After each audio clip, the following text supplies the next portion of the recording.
Good afternoon, everyone, and thanks for being here. This actually is part of a one-day quality control course that I'm trying to shorten it in half an hour. So my apologies in advance if I have to talk very quickly and very fast, just to be able to cover the main points of this presentation. So let's just jump into this.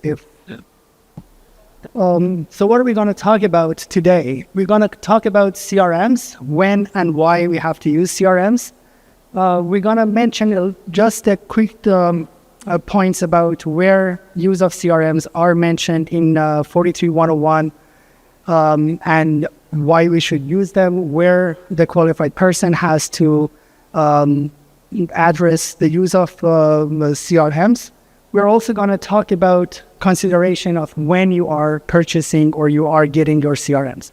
What should you keep in mind when you are getting your CRMs? Obviously, great relevance. We're going to talk about the packaging, and we're going to also talk about the matrix match. In fact, this talk will more focus on why you should get CRMs that are closer to the matrix of your samples. And we're going to cover two major assaying procedures that most of us use. We're going to cover why matrix match is important in fire assaying and why matrix match is important in assay digestion. We finally talk about the matrix match, as I said, why we have to use them, and if you have to make your own standards from your own org. So definitions, what are CRMs? Basically, CRM or Certified Reference Material are the material that have been, after the production, after producing the CRM and pulverizing and homogenizing it, basically the manufacturer will take samples randomly throughout the material. They will send the samples to different labs. They're called round-robin samples. Depending on the manufacturer, they may send it to 10, 12, 15, 20 labs and assay it for particular elements. And then when they get the results back and running it through their QA/QC program, then the qualified person will certify that material, and the qualified person may come back and say, based on the results that I received from the labs, this material, I can certify it by, let's say, 2 grams per ton gold plus minus 2 standard deviation, and I have 95%.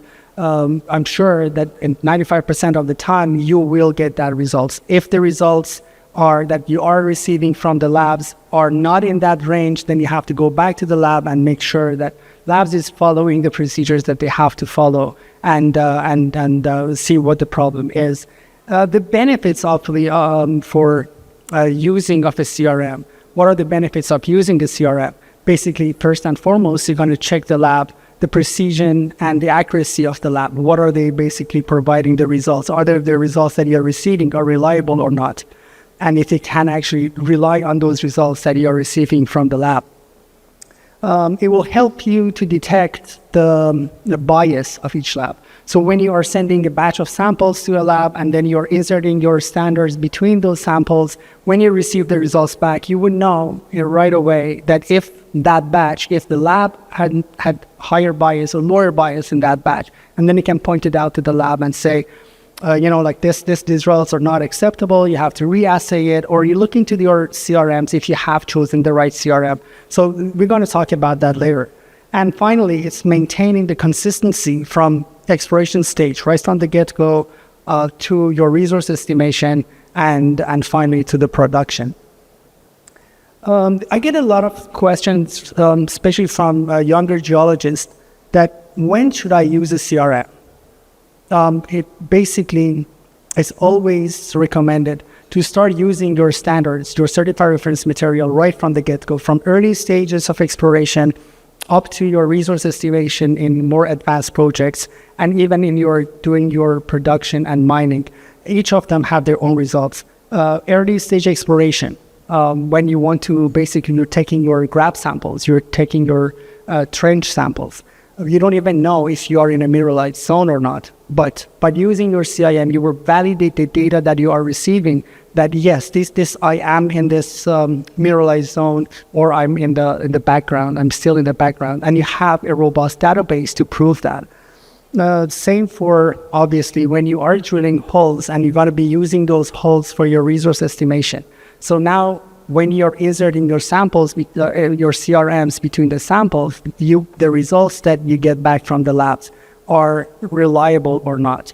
And you can base your database based on those reliable data that you receive from the labs. Production and mining, obviously, for great control. And one thing that I've seen a lot of mining companies do is after they mine their products and they're selling it, actually, they're selling the ore that they got out from their mine. They're selling it, let's say, to a smelter or to a final person who's purchasing this ore. And usually there is an agreement in place that between the seller and the mine that the material that you provide to us has average of, let's say, 2 grams per ton gold, and the deleterious elements, the elements that you have to pay penalty on them, it is less than this amount. And let's say, as an example, 0.05% arsenic, or you should have less than 0.001% mercury. And you never know. The buyer, the smelter, later on will come back to you and say, you know what, mine, we agreed that your deleterious elements should be less than this amount, but your deleterious minerals were more than this. You have to pay me penalty. And usually smelters, they like to charge you penalties in a big way. So if you take sure, and I'm sure that most of the labs take, most of the mines, they do take samples for their grade control when they are selling it to the end user. But it's always recommended that you have to insert CRMs between your samples as well. So when the smelter comes back to you and you said, you know what, your deleterious minerals are more than what we agreed on and you have to pay penalty on that, you have a robust database that you can basically go back to them and say, no, we have the samples and we have inserted these CRMs. We can prove that the results that we have are reliable, and they have to look into the, either charging you less or not charging you at all. Now, where in 43101 does basically addresses CRMs and use of CRMs. There are 3 items in NI 43101 that directly talks about use of CRMs. Item number 11. Basically, it talks about use of CRM, use of blanks, and how you have to use them. The qualified person who is writing that report has to address and disclose the use of CRMs right from the get-go in item number 11. In item number 12 also, it talks about use of CRMs in data validation. So when the person who is involved in writing that 43101, the qualified person, when he is getting the results back, he has to look at the results and compare the CRMs and blanks that they have and the results of those, and then say, I approve this or not approve it. So in item 12, the qualified person has also to disclose the use of CRMs. Also in item number 14, when you are doing your mineral resource estimation, the qualified person, again, has to disclose the use of CRMs, how many CRMs they have to use, if they have, what sort of analysis they have done. That's the section in item 43101 that the qualified person has to address and mention use of CRMs. One thing that I have, when you look into either of these guidelines, 43101, CIM, or South Africa or Australian guidelines, none of them actually mention how you have to use and what sort of CRMs you have to use. It's not mentioned in any of these guidelines. Basically, it will rely on the qualified person. So all of these standards and guidelines, what they say is you have to use CRMs. It's highly recommended or strongly recommended to use CRMs, and you have to disclose the results of your quality control projects in these 3 items. But it never tells you in particular how many CRMs you have to use, what sort of CRMs you have to use, where you have to get the CRMs from. It does not mention that. It basically relies on the expertise of your qualified person. And the qualified person may come back and say, you know what, I'm just taking grab samples, I'm doing trend sampling. I don't have to insert a CRM every 10 or 20 or 30 samples. I will insert 1 CRM every 50 samples because I'm in a really early stage of my exploration. Or on the other hand, it may say, I'm drilling, all these holes going to be later on used for my resource estimation. I'm going to tighten up my quality control and quality assurance program. I'm going to insert 10, every 10 samples, I'm going to insert one CRM. So it really depends on the qualified person, and he or she has the say of how many CRMs he or she wants to insert between the samples. Usually the best practices is every 20 or 30 samples that you send to a lab, you insert one CRM between 20 or 30 samples. I have some clients that they have more, like robust quality control program, and they insert one CRM every 10 sample. It really depends on the qualified person. I'm just going to go through this very quickly. It doesn't really matter what the goal of your project is. If you are a junior mining company, you want to advance your deposit, and later on you're going to be the miner, you're going to mine it out. Or you are a junior mining company, you want to sell your project later on. Or you are a miner, you're a major company, you are mining it, and you want to either mine it yourself or do the acquisition with another company. In all these scenarios, you would need a robust and reliable assay results. Remind you, we are expending all this money on exploration, all this money on drilling, and you're spending millions of dollars on exploration and drilling only to get the results, only to get the assay results. You don't want to get the rock out of the ground with no reason. You want to send that rock to a lab, a reliable lab, to assay it for you. There are lots and lots of examples that when a company wanted to acquire another company or another project, they had pitfalls, and it went through, very time consuming. They had to spend a lot of money, extra money actually, to do the QA/QC, because the original holder of that property didn't do, their QA/QC properly. These are the examples that you can see on the screen, but there are tons more, and a lot more that we don't know about them because they never made it to the news. Basically, they lost the deal because they didn't apply a proper QA/QC program during their exploration program. Now let's see what basically you have to consider when you want to get a CRM. Well, obviously, very obvious, it has to be close or relevant to the grades that you are using. So if you're, as an example, you are drilling a deposit which is 1 gram per ton gold, you're not going to get a CRM which is certified for 40 gram per ton gold, because you're not comparing apples to apples. Basically, they're completely different. Even the lab's going to use completely different methodology. One is going to be gravimetric finish, the other one is going to be instrumental finish. So get CRMs that are close to the average of the ore. That is very obvious.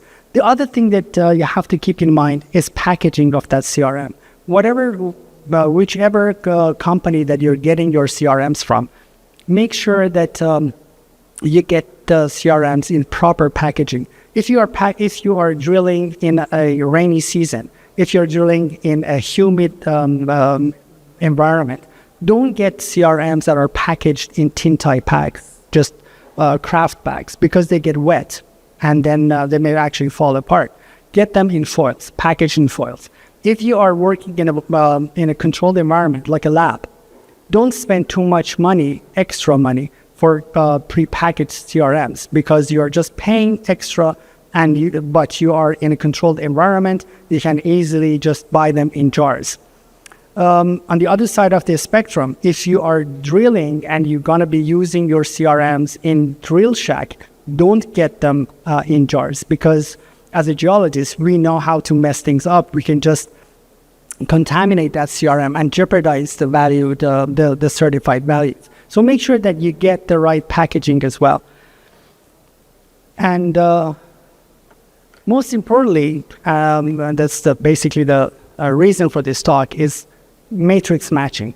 So when you want to get a CRM, we want to try to pass this message that try to get a CRM that has a closer matrix with the samples that you are sending to the lab. And we're going to cover this in two major assaying methods: fire assaying and acid digestion. I'm going to jump right away into fire assaying. We'll know what the fire assaying is. Basically, what the goal of a fire assay is to get your samples, and after preparing it, pulverizing it and screwing it, labs will usually want to mix it with the proper flux, depending on the matrix of your sample, and then fuse it. They fuse it to up to 1000 degrees centigrade. After that, they will separate the metals. They will separate the precious metal from the contaminants. After separation, basically, they're going to measure the precious metal, either by gravimetric finish or by instrumental finish. So that's the goal for fire assay, to separate those two metal phases from each other, the precious metal and the gong, if you will, and they do it by fusion, by melting your sample. I mentioned proper flux, and what I mean by that is, if you are basically just drilling into a quartz vein with gold showings, your sample is going to be high oxide. The only thing that you have is silica and gold. Commercial labs, easy for them. They get commercially available flux from the manufacturers, and they will just go through the procedures, melt it, and separate the metal from each other. But if the samples that you're sending to the lab are basically more complex, from a more complex ore, if your ore is high sulfur or you have more lead in your samples, then labs have to change their methodology. They will assay it differently. You have to let the lab know that the samples that I'm sending you is high in sulfur or low in sulfur. That's just the basics of fire assay. One other thing that I forgot to mention in this slide is basically if you are drilling in alteration zone. So if you have keolinite in your system, if you have chlorite, or you have elite in your system, for example, just different clay minerals, that may also interfere with fire assay procedures. I had one example actually with a mine in northern Quebec that they were drilling into an alteration zone, and as you know, it was kaolinitization, so high potassium in the ore, and the lab were just treating it as a normal low sulfur ore, but that potassium was interfering with potassium nitrate in the flux, and they were not getting the results that they wanted to. So make sure that all of you look at all of these little details when you're sending your samples to the lab. Again, if you use high sulfur flux in a silicate ore, in a high sulfur flux, they add more oxidizers into the flux. If you use it for oxidized zone, it will over-oxidize it, and you will get basically the results that you don't want to.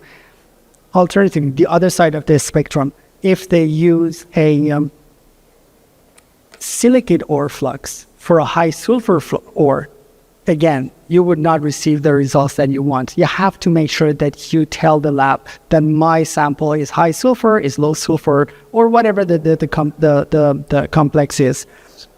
I'm talking about all of this only because to let you know that using the proper flux is important for the ore that you're sending, or the samples that you're sending to the lab.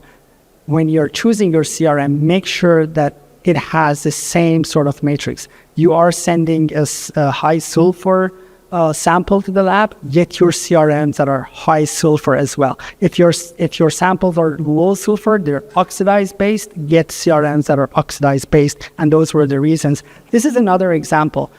We used basically same sample, same litharge in the flux, but one, we used high sulfur flux for oxidized ore, and then we used low sulfur flux for the or oxidized flux for the ore. You can see it's completely different. You can see the lead buttons, the size of the lead buttons, completely different. The results are not reliable. So make sure that the samples that you're sending to the lab matches the CRMs that you are getting and using. You can see it in that picture as well.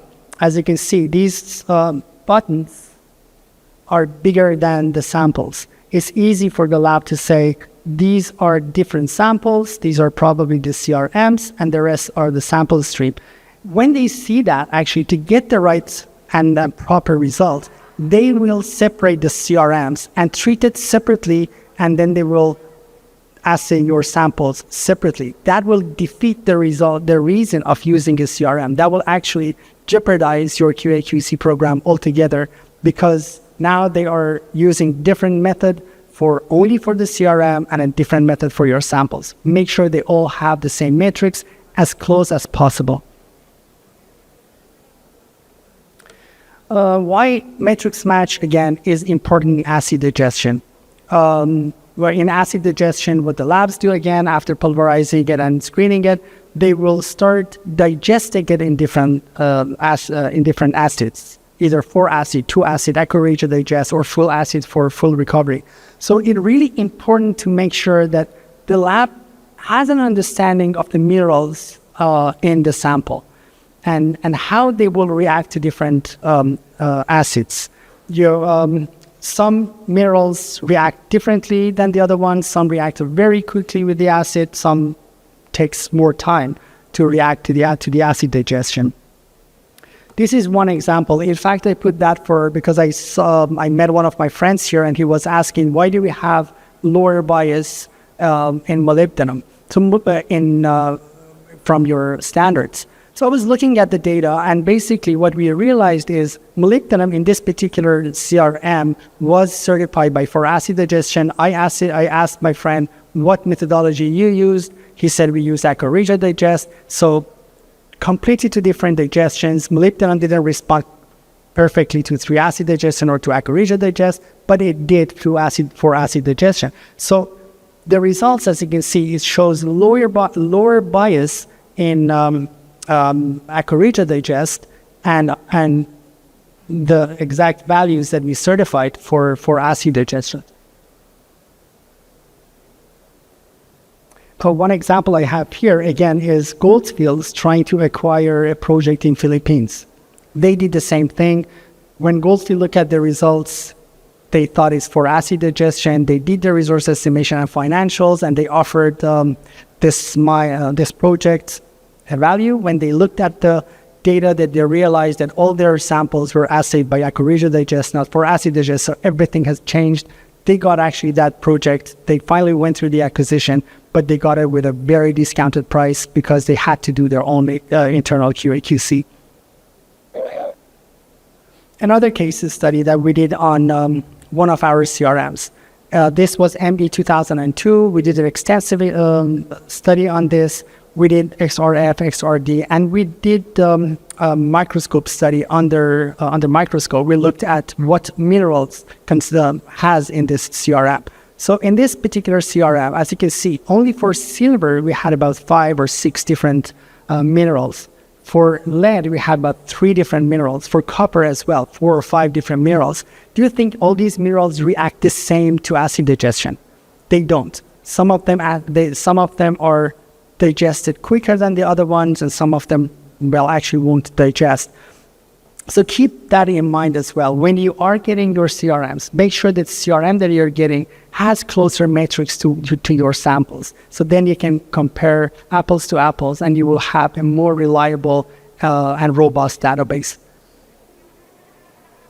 That's again for the continue of that previous presentation. So when you are doing a partial attack, when you're doing 2-acid digestion or 3-acid digestion, it's not a full attack. You have to make sure that first and foremost, you know your mineralogy. The samples that you're sending to the lab are close enough with the CRMs that you are using, and let the lab know that this is the situation, because especially in partial attack, if it really depends on how much your samples sit in the acid, what are the environment, how much they shake it. All these little details, especially in partial attack, matter. Some couple tips, just how many samples you have to use and what sort of samples, but This is based on my own experience when I was doing my drilling and resource estimation. Usually, most labs, especially most companies, especially in more advanced projects, they like to send duplicate samples to their main lab and another sample to their check lab. It's recommended to send 5% duplicate samples to your check labs. What I've seen, I was doing it myself. I was inserting CRMs in the samples that I was sending to the main lab, but I was not inserting CRMs to that 5% that I was sending to the check lab. Everything looked just fine because when the labs were reporting the same. But when there is an inconsistency, when the results from your main lab is different than your check lab, you have to have something to prove which one is correct, which one is more reliable. If the numbers are different, then the one that comes back to have the same results at your CRM, that's the one that you can rely on. Otherwise, there is no benchmark to say this lab is doing the good job and this one is not. So make sure that you enter CRMs into that 5% that your samples that you're sending to the check lab. One other thing is, usually for most deposits, people get low blanks, obviously, and low grade, mid grade, and high grade CRMs based on their deposit. Well, as an example, let's say their deposit is 1 gram per ton low grade, 5 gram per ton mid-grade, and 10 gram per ton high-grade. They get samples that are about the same range, and they get, let's say, 500 of each, low-grade, mid-grade, and high-grade. What I have found is, basically based on experience, is when you are buying that low-grade or mid-grade or high-grade, and the plan is, or your budget is for 500, get that 500 low-grade, but get 250 of them in one certified value and the other half in another value very close to each other. That will show the precision of the labs that you're using. So if you are aiming to get a CRM that is certified for 1 gram per ton gold, get a CRM that is certified for 0.8, and then the other half get it at 1.1. Very close to each other, but the labs would not know. It would just drives them crazy because they don't understand the difference. They have to go through all the procedures that they have, make sure that they get the precise result. Well, I think I answered this question. Hopefully you got the answer for this. Do I need a matrix match? It's basically, I have to say yes, based on what I just talked about. Most, it is accepted by the mining industry that using a CRM that it has closer metrics to the samples that you're sending is it the way to go. And finally, should I make my own CRM from my own ore? Because in that case, the matrix of my samples are exactly the matrix of my CRM, so there won't be any problem in the labs. The answer is not necessarily. You don't have to. It is highly recommended. It will give you a very robust quality control program procedure, but you don't have to. But when you look at your financials as well, it depends how much material you use, how much CRM do you use. If you use enormous amount of CRMs, financially it's better for you to make your own CRMs from your own ore. Technically is highly recommended, and financially is recommended as well, because if you use more than 500 or 1,000 kilograms of CRMs every 6 months, financially you will be better off if you make your own. You would just take your ore or send it from your lab, tell the lab to send it to the manufacturer of the CRM, and they will process it for you and send the round robins out, and they will certify that material for you, your own ore, the same metrics as your samples. So the answer for this question is not necessarily, but it's recommended, and it's a very good practice to do, especially if you are using or consuming a lot of CRMs. That is actually financially will help you. I did a quick math a couple of days ago, and if you're, as I said, like if you're using 1,000 kilograms of CRMs every 6 months, you will end up paying half of what you will pay if you purchase it from the off-the-shelf. So financially, it makes a lot of sense as well. Just a quick takeaway. Today, we talked about CRMs and use of CRMs. Keep that in mind, that using a CRM and having a quality control program is not just a checkbox. I was treating as a checkbox myself when I was drilling. So I would just insert this because I have to, but it will help you throughout the project. And if you are aiming to sell your project or purchase another project, you will look at the CRMs and your results to make sure that the results are reliable. We talked about when and how to use it, but regardless of all of that, what I said, what we want to, if there is only one thing that I want you to take out from this talk is this: assays drives decision. The assay results is what we all rely on. And we want to have assay results that are reliable and have been verified by your quality control programs. I'm open to any questions if you have. If I have time, you can answer it here, or I'm at the booth.